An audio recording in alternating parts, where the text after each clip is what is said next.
Il nous propose cette semaine 2 spectacles pour terminer l'année en beauté et plutôt dans le rire, en compagnie de Charlotte de Turckheim ou encore de Pierre Palmade. Exact, à l'approche de cette fin 2017, rien n'est plus délectable que de partager par les rires et les sourires les pérégrinations et états d'âme de deux de nos figures préférées de la scène. Leur humour salvateur est leur marque de fabrique. Avant de les retrouver en tournée dans nos régions, l'une se produit à Paname, sur les planches du joli cabaret de la Nouvelle-Ève, c'est Charlotte de Turckheim. Elle récidive ici avec les complicités de Bruno Gassio pour la coécriture et Patrice Thibault pour la mise en scène. Je vis au-dessus de mes moyens parce que en dessous de mes moyens, je n'ai pas les moyens. Votre migrant, vous étiez obligé de l'épouser? Vous pouviez pas simplement faire un don?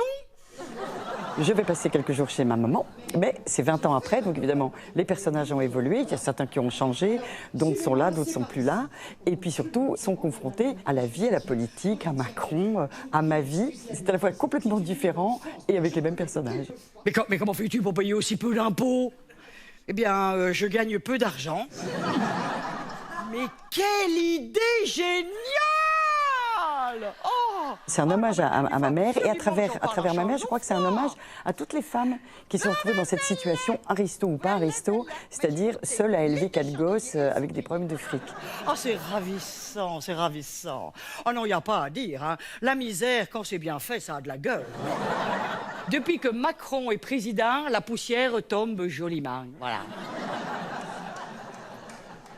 Je dirais que mon spectacle, il est très marrant, avec des personnages de femmes fortes, ancrées dans notre société d'aujourd'hui, et qui parlent de manière très cash, voilà. L'autre jour, il me dit « Anne-Marie, si vous appreniez à faire la cuisine, on pourrait vous renvoyer la cuisinière. » Alors je lui ai dit « Écoutez, Charles Geoffroy, si vous appreniez à faire l'amour, on pourrait renvoyer le chauffeur. » C'est également un réel plaisir de retrouver en solo pour cette fin d'année un autre inimitable adolescent, auteur, comédien, metteur en scène et humoriste, poète, véritable patrimoine national de plusieurs générations.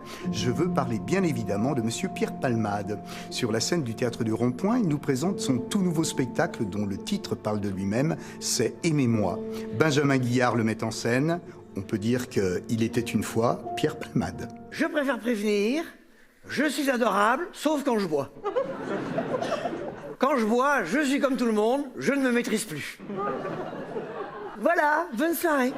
C'est tous mes personnages qui vont crier « Aimez-moi », évidemment d'une manière maladroite, des gens qui ont la souffrance comique et qui ont la solitude comique. Donc je me mets dans le lot des gens abîmés que j'imite. Oh, ce qu'elle chante fort! Moins fort! Enfin, elle dit qu'elle veut partir en tournée. J'espère que ça va se faire, parce que... Ah ben là, elle n'est pas capable. Non, quand elle arrive au salon, elle a l'impression qu'elle a voyagé. Je suis tellement attaché à la vérité de mes personnages que je ne suis pas obsédé par le fait qu'ils soient drôles. Je veux entendre les gens rire, mais ils peuvent être déstabilisants, touchants, agaçants. Ils peuvent être plein de choses que comiques, mes personnages. Dis donc, si on s'était barré chaque fois que tu faisais une connerie, il y a longtemps que tu seras orphelin, hein? Tout d'un coup, vous vous déclarez fidèle, et hop, plus de protection pendant 6 mois? Et moi, je suis censé passer derrière? J'essaye de voir où c'est que je peux me surprendre et surprendre les gens. Parce que j'aime bien qu'il y ait des choses qui m'échappent dans ce spectacle. Et j'aime bien ne pas comprendre tout. Ma mère a fait une crise cardiaque, parce que son chien a fait une crise cardiaque. Moi, mon médecin m'a appris que j'avais un cancer de la gorge, il faut que j'y retourne lundi. Que des merdes.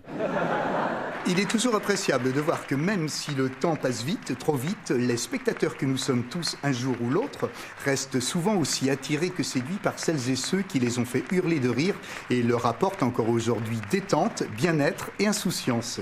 C'est le cas d'ailleurs ici avec ces deux artistes sincères, lumineux, lunaires et surtout très drôles. Une journée chez ma mère et Aimez-moi sont deux idées de cadeaux humour qui ne peuvent que rendre heureux leurs destinataires.